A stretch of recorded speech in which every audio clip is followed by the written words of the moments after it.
everyone, Kelly here, and I've been really wanting to get back in the habit of filming more, and I've just noticed I've only been filming really wrap-ups, and so to get back in the habit of doing it on a more regular basis, like once a week, I decided that I'm just gonna film whenever I have time. Like right now, the kids are out of the house, my husband's out of the house, I've got like a half hour, so I'm just going to, when I have these moments, do kind of more like a currently reading and currently crafting.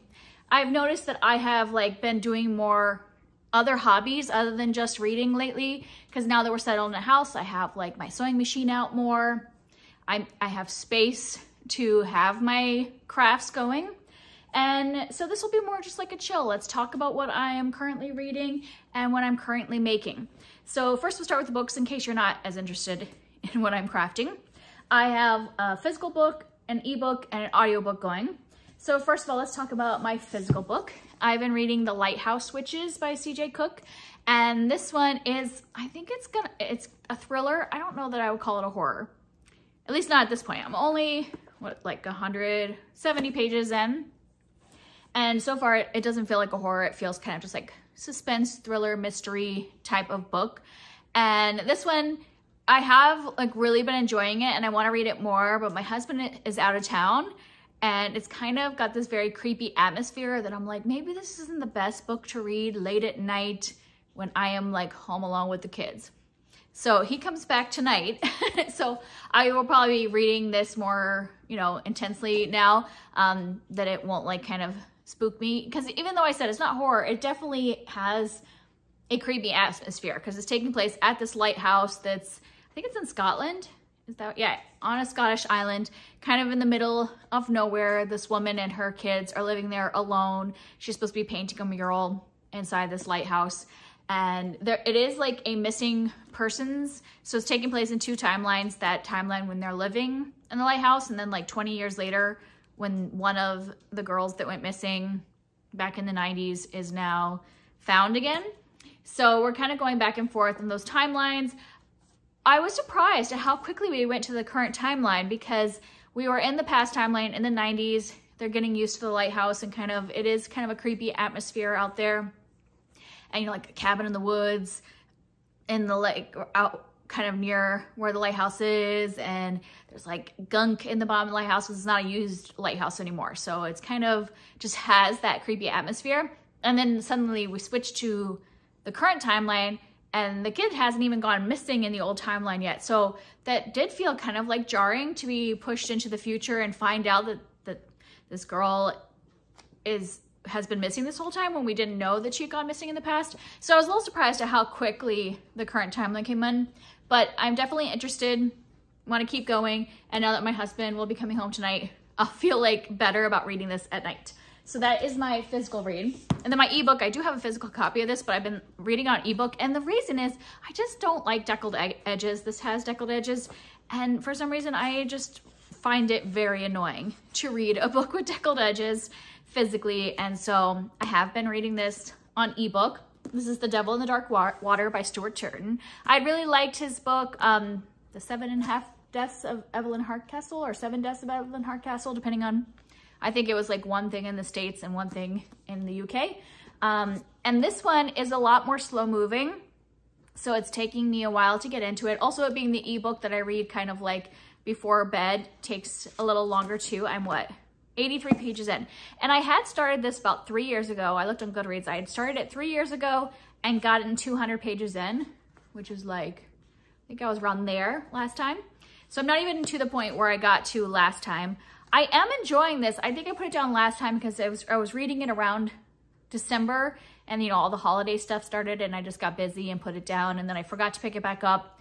And then I got to the point where I'm like, I'm never going to remember all these characters because there's so many characters. There's even like a little character chart at the beginning of this, which I'll have to tell you, if you get the ebook, the character chart is really formatted weird. So yeah, but yeah, there's all these characters. So I definitely had to restart it. And I'm enjoying it. I'm enjoying the writing, but I want to like get to the point where I was before so I can kind of learn new information. But yeah, enjoying this. Hope I can finish this by the end of the month because it is quite large. What is it, like 400 some pages? This one doesn't have a creepy atmosphere yet, but I do remember from reading it last time that some stuff starts to happen, like weird stuff starts to happen. So I'm excited to get to that because I want the creepy feels right now because it is October. And it's definitely like full on fall, very windy, chilly out right now. And so I don't know if you can hear, my cat water needs to be refilled. So it makes that kind of spitting noise because it's a fountain. So hopefully that's not loud in the background.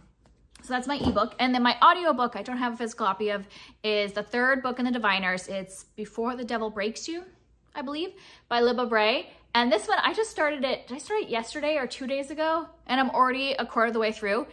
And this is like a 20-some hour audiobook. So I'm just like flying through it. This happened to me with the second book, that I just got really absorbed in the characters and what was going on. You know, there's always a little bit of mystery, definitely creepy. This one's definitely scary. And I was listening to it 2 nights ago, and I only listened to a little bit because it was starting to creep me out, knowing that like I was gonna be sleeping in the house by myself with the kids, you know, without my husband. So I was like, well, maybe I'll hold off a little bit. So now that he's coming back, I'm excited to be listening to this more because it is creepy.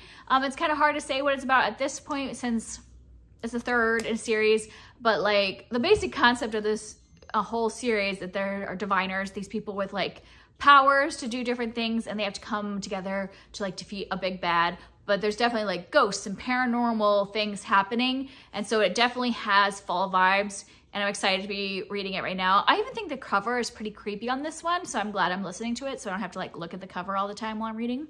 So those are my books that I'm reading. I'm enjoying all 3 of them.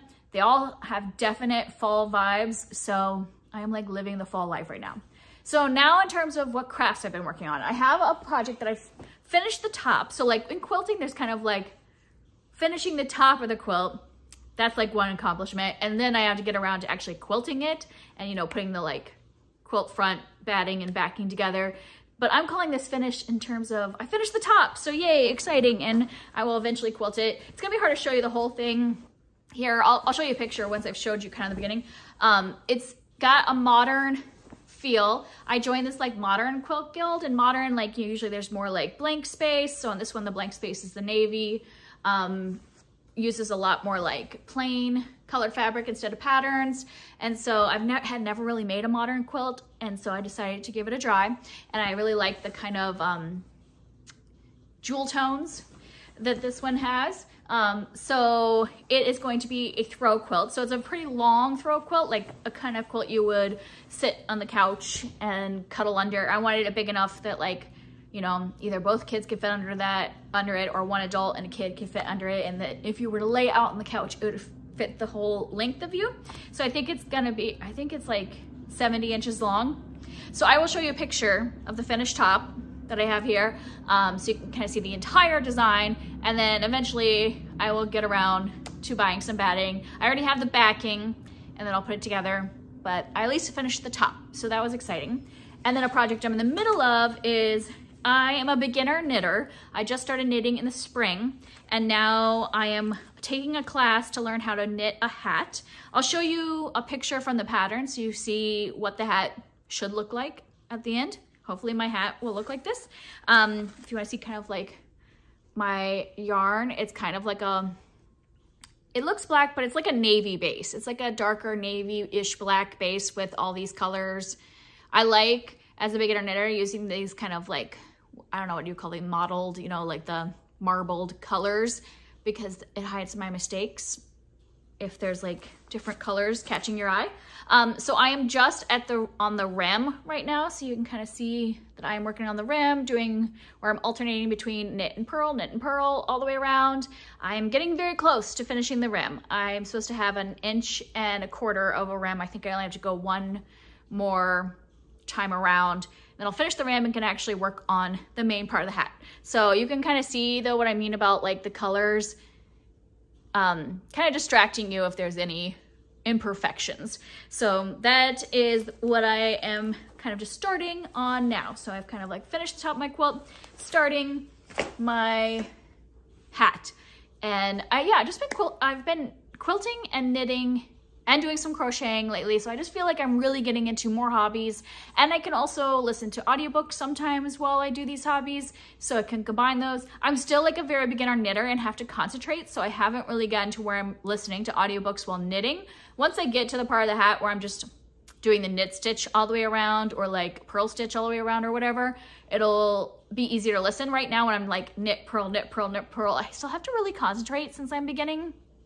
So yeah, I haven't been listening to audiobooks, but when I quilt, I definitely can listen to audiobooks because quilting is just like very automatic for me. Yeah, so that's it for me. Those are the things I am reading and making right now. Let me know if you're reading any of these books or if you're reading some other fall vibe books that you want to talk about, and I'll see you next time. Bye.